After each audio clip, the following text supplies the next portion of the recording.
Show of hands. Who enjoys going to the dentist? It just got real quiet in here, didn't it?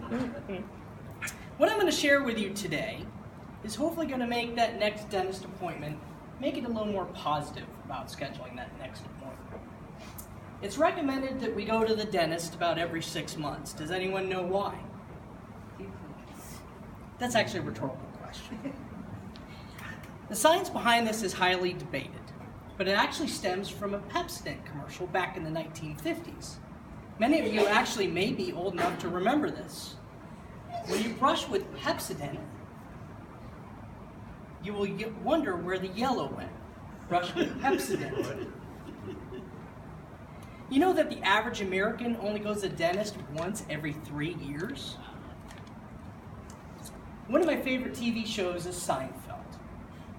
Does anyone ever remember how Jerry trivializes dentistry? If you remember, in one episode, he thinks he gets assaulted when he goes into the dentist chair while he's under anesthesia, and he spends considerable time demeaning the trade. In addition, there's a whole community of anti-dentites out there that formally oppose the profession. It's great work, some of Seinfeld's best work. To give you some idea on the strides being made in dentistry, let's take a quick look at the history. The earliest signs of dentistry take place about 7,000 before Christ. However, it wasn't until 5000 BC before the descriptions of tooth decay were actually made.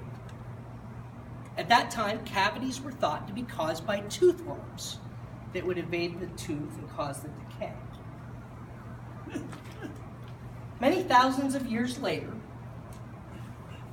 dentistry was practiced by barbers and surgeons. Can you imagine going to get a haircut and saying, "Can you take off the tops, trim up my neck, and oh, by the way, pull that molar in the back, it's killing me."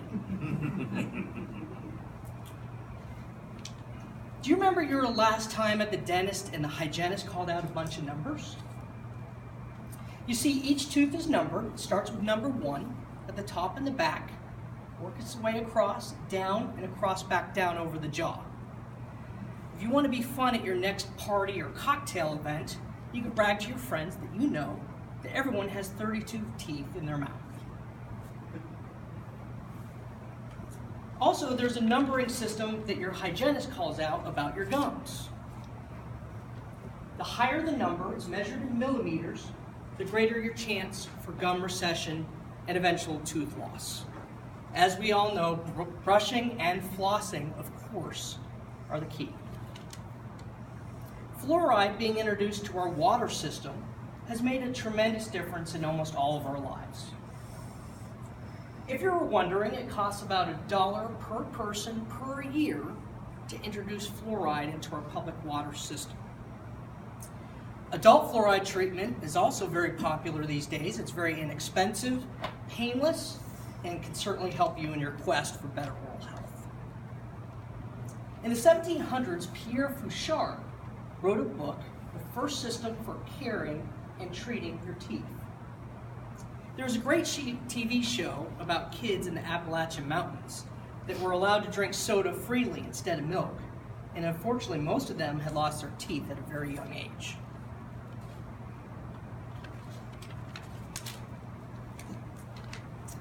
Now, in the old days, in the 1800s, the first reclining chair was introduced in a dentistry. Now, I don't know how they did it before, but I promise you it wasn't as comfortable.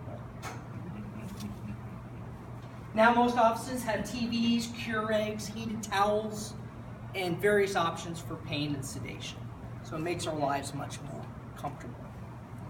The most significant strides we're currently making is in the connection between oral health and total body health. You see, bacteria enters the mouth and eventually gets into your bloodstream. From there, it sticks to fatty plaques and causes blockages, thus heart disease. Poor oral health has been linked to diabetes, as high blood sugar is the ideal environment for this bacteria. I try and think about this before I eat sweets, although my kids continue to call me the Cookie Monster for a reason.